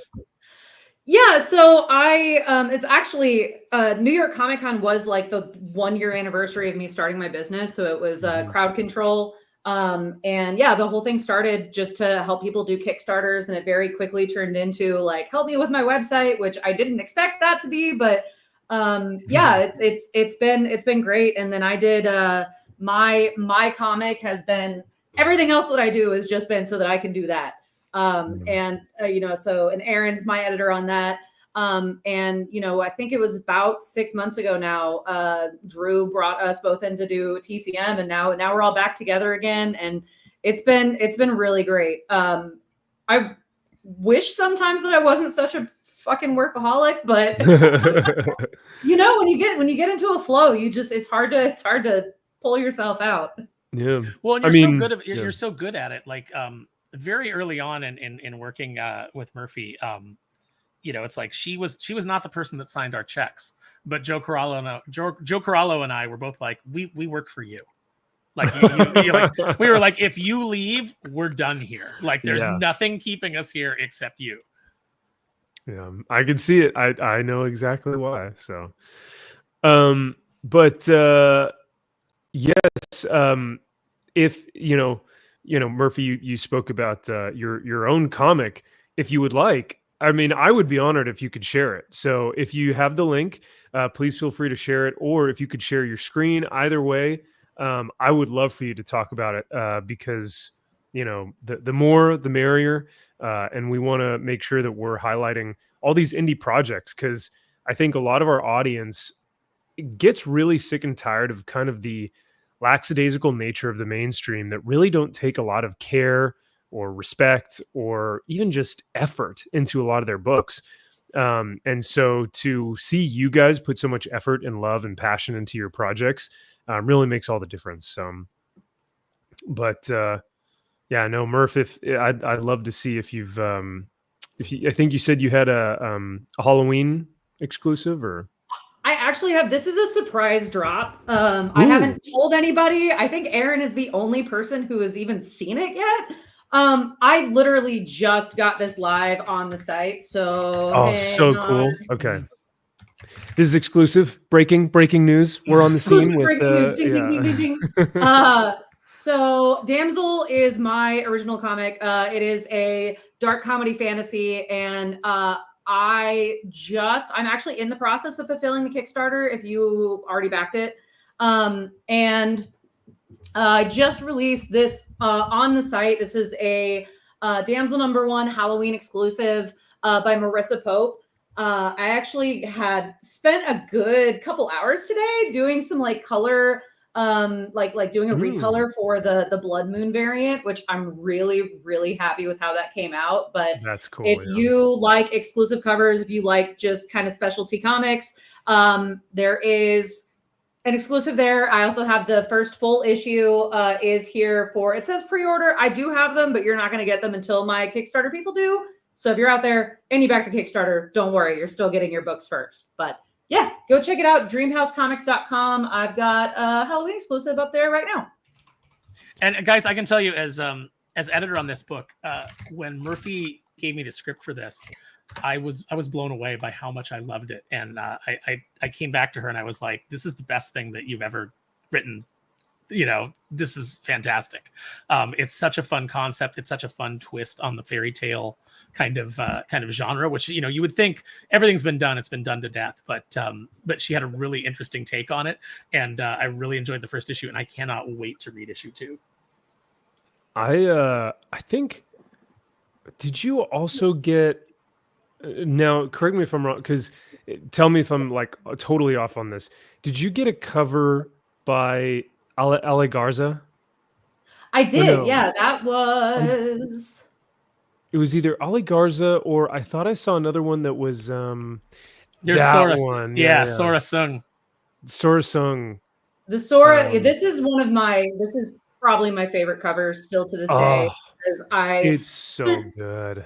There's so many comics on Kickstarter that are all, sexy women and all of this like hot stuff, and they're all getting naked. And I'm like, where's the hot comic book for ladies? Like how many women do I know that read smut novels? And there you go. We're super excited about 50 Shades of Grey. So I am here to fill in that blank on Kickstarter. Get ready, ladies. This is your first Kickstarter smut comic. Probably not. That's first. right. This is Marissa Grant does some great stuff, but so this first issue is tame. It's gonna get more saucy as it goes on. Ooh, give me some of that spice. I'm here for it. Yeah. Yeah, it's like you got that romance novel cover right there. That's I was just thinking, these look so good. It's like I don't know, the industry's changing. So you guys are clearly not afraid of the sultry ladies and stuff. And I was just looking up, like Googling TCM, and I found your initial announcement that you were going to be at New York Comic Con, and Bleeding Cool, not Bleeding Fool, Bleeding Cool did a post about it by Rich Johnson that is snark free. It's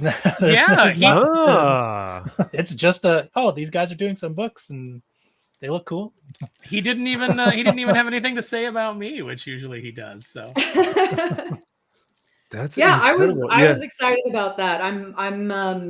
I've been making comics in the editorial position for a while, but just in the last couple months is the first time I've really started to get into like trying to do the like media outreach, press releases, that kind of stuff. And I've had a couple of things picked up so far. It just feels good to see yourself in the news, Oh my gosh. How yeah, what a great adventure to be on.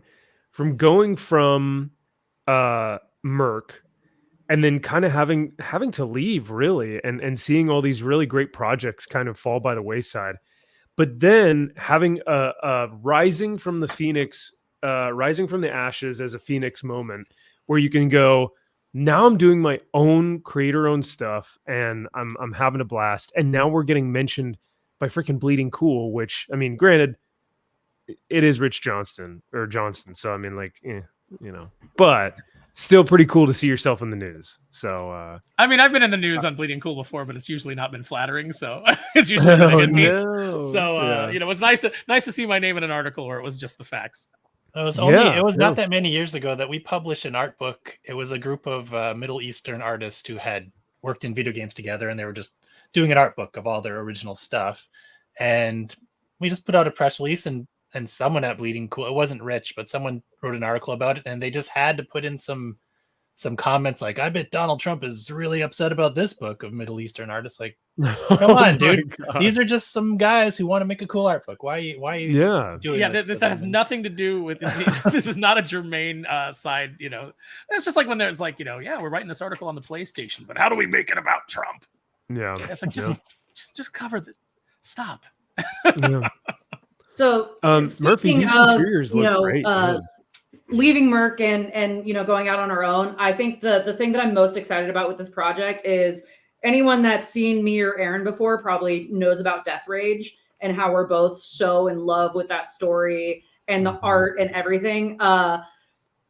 Emiliano Erdnola and Gaston Zubeldia, who were the art team on Death Rage, are my art team on Damsel. So if you picked up Death Rage, even if you didn't read it, if you picked it up, you went, holy shit, this looks like a real comic, which I got all the time at cons, which still to this day is really funny to me.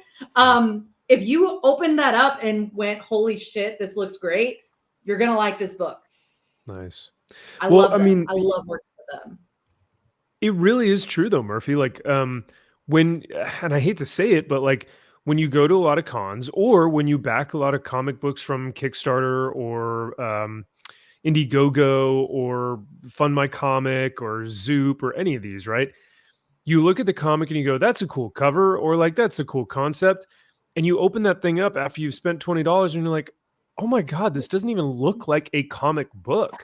So I really do think there is something to be said when someone flips through it and goes, this looks like mainstream. Like this looks like it could rival the big two. And I genuinely, I don't say that to blow smoke up y'all's asses. I genuinely, what you guys were doing over at Merc, and now especially what you guys are doing on your own, really, I think will be able to rival the big two. Even with some of the stuff that Udon does. I mean, I would gladly pick up an Udon book before, sometimes before I'd even look at a Marvel book. So, which is it's the current state of affairs now. So, but the guys over at Udon are doing great work. Matt, do you have anything that's going on recently or that you guys have done? I know you and Aaron worked on a book recently, but yeah, anything that's going on in your neck of the woods? Oh, there's always a million. I'm working on like 50 books at once, but oh my gosh! But I mean, I'll talk about what I did with Aaron. So it's the first time Aaron worked for Udon, but in the spring we had. It ended up coming out in June, but we had a book called Street Fighter Game Gals, which was originally the slot for this month of Street Fighter comics was a jury one shot. But that story had to be sort of delayed for a bit because it maybe conflicted with what Capcom was doing in their game story. So they're like, just wait a bit to tell this story. We don't tell it right now. We don't want to confuse people. But anyway, we already had a lot of jury covers made for this month. So we did a different story with some different characters, and I asked Aaron to write, could you write like a short jury story so that she appears in the comic? So we can still use these covers we already have made. And he did great. I even gave him this here. Can you also use this obscure Korean character who appeared in like one Chinese PC game? And no, worked out good.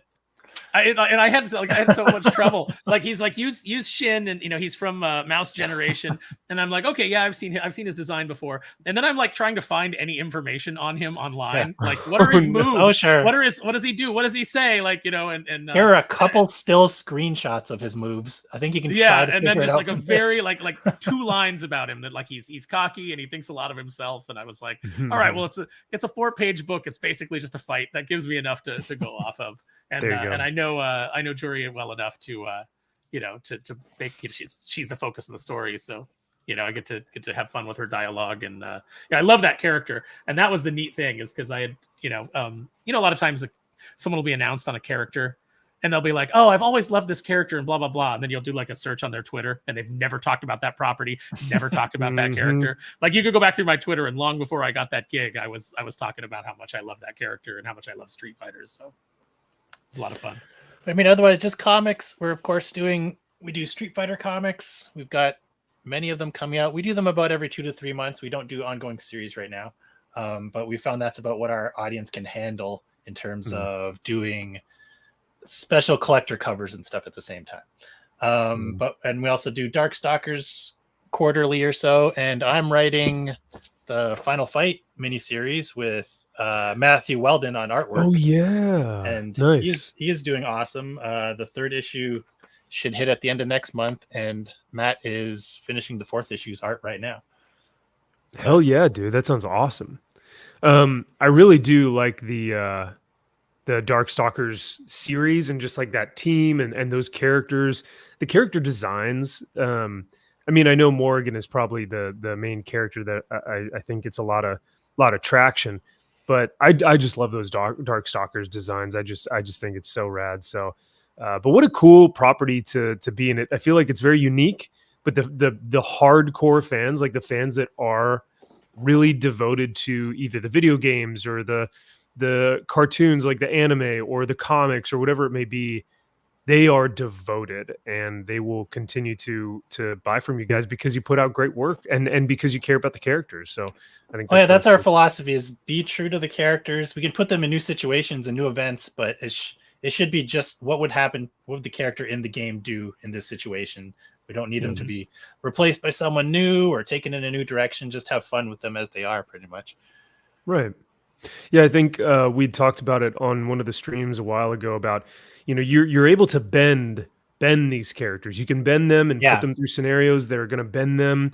But the second you start to break these characters, where you're breaking the core of who they are or breaking core aspects of like what they do or how they act, then you're getting into territory where it's like, I'm not reading the, you're changing the whole dynamic of why they bought the comic in the first place. So it can be dangerous territory that only few have ventured back from. So, and sometimes like even at Udon, we have to catch each other. Like, no, you're going a little too far. Like I suggested at one point, Sakura, who's like the happy little schoolgirl character. I wanted to kill her brother and turn her into a dark character because of that. Like have her brother get killed. And other people were like, nope, that's too far. I don't think we can bring her back from that. Right. So we're like, okay, we still pushed her in a dark direction for a bit, but it was just her having failed her master and some bad things happening to Ryu, but she could come back from that still. So you gotta be careful about how far you push your characters, for sure.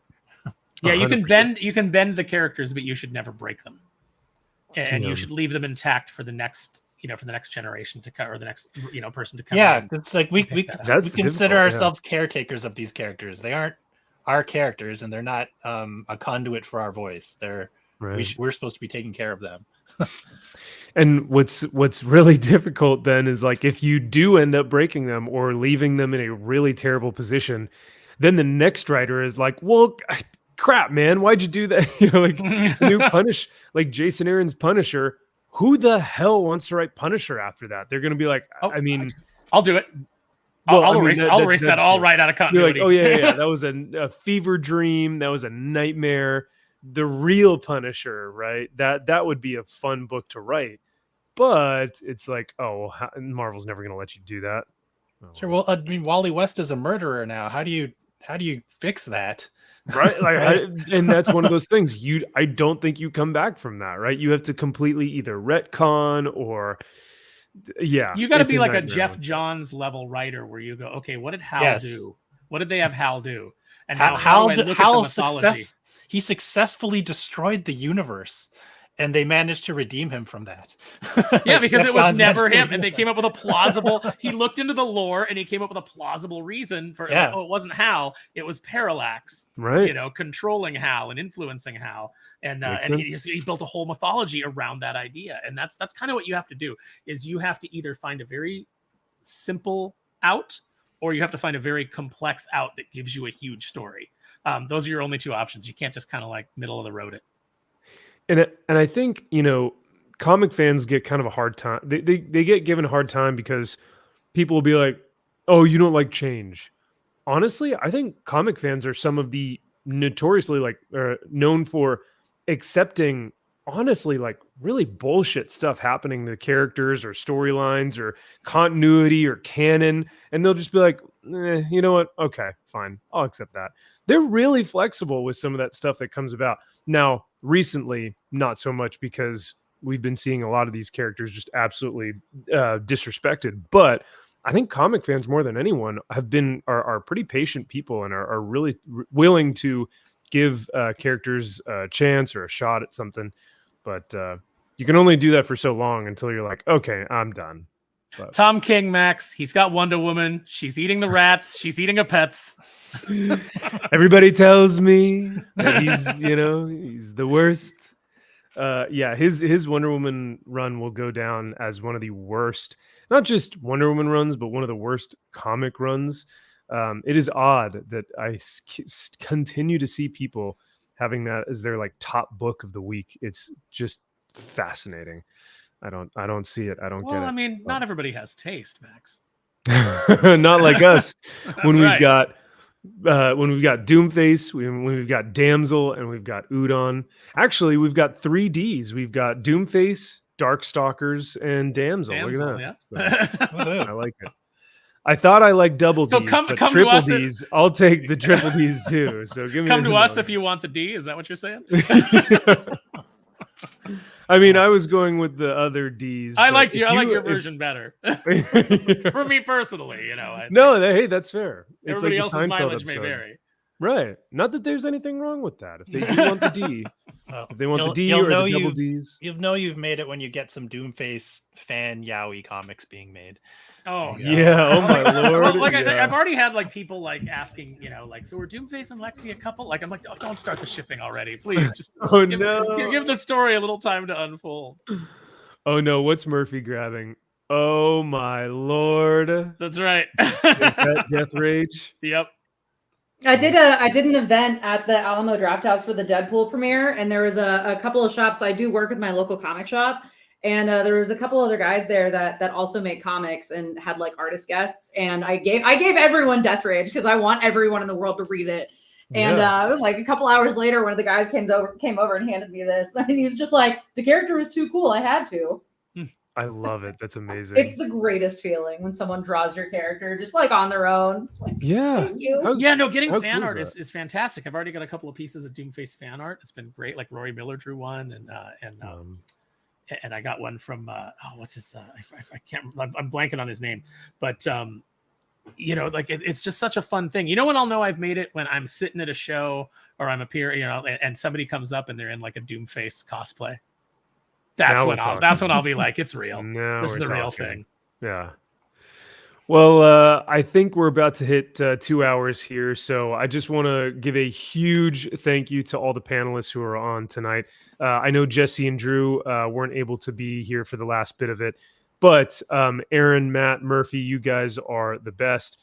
Please go check out Dreamhouse Comics with the exclusive new Halloween cover edition with that blood moon, which looks amazing. Shout out to Murphy.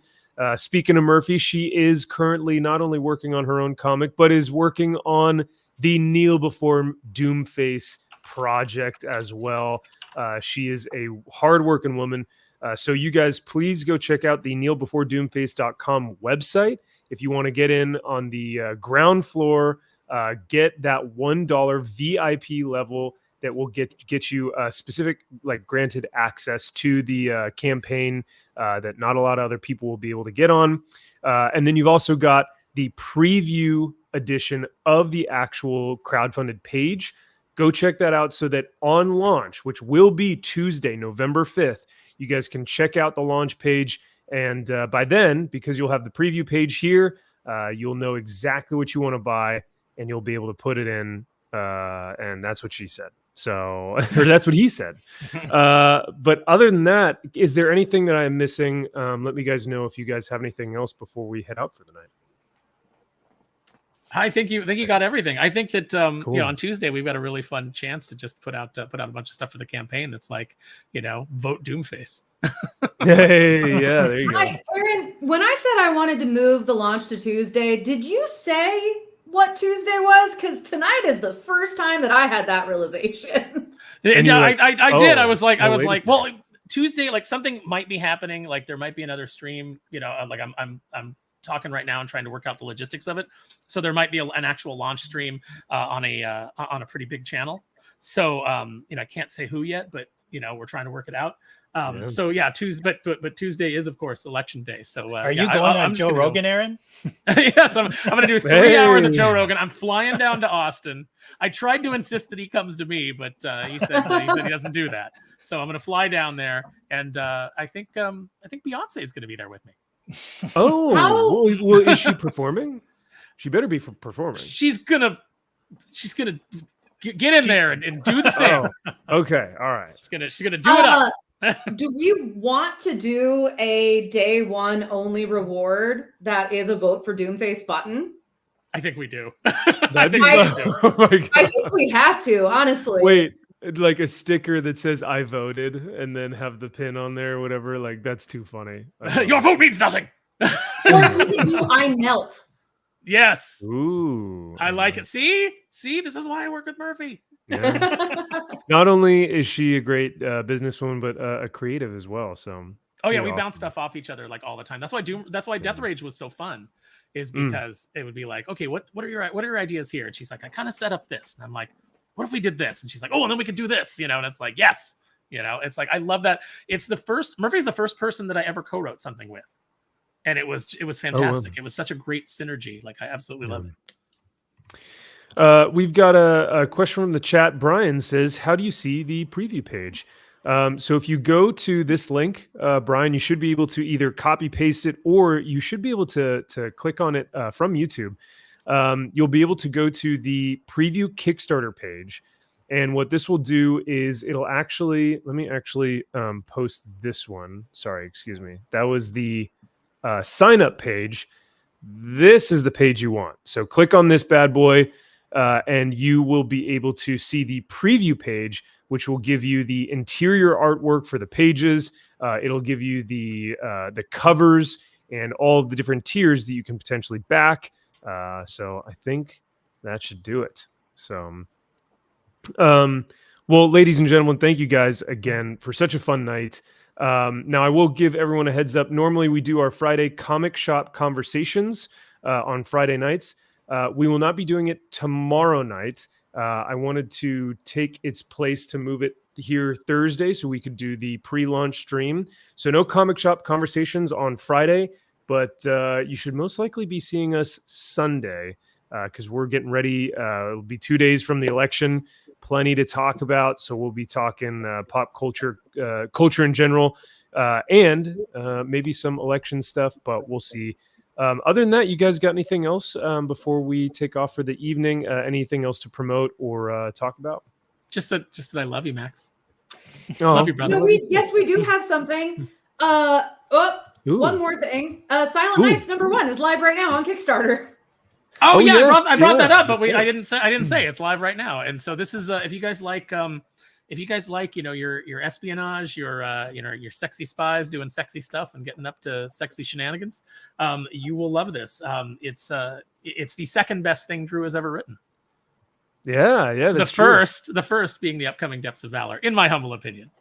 Which I did buy. So, well, I'm buying all this stuff. Realistically, I'm like, how am I not buying this? This is the amount of great stuff that's coming out from you guys is awesome, and I'm very grateful and honored to be just a part of this as not just a friend, but someone who gets to help like campaign for this stuff and really like advocate for people who are doing really great work within our industry and within our sphere. So yeah, part of the fellowship. That's right. And you all have my sword and my axe. Well, that's my other Lord of the Rings, reference for the evening. And my Glock. And my AR-15. Whoa, Gimli! Oh my god! Special edition.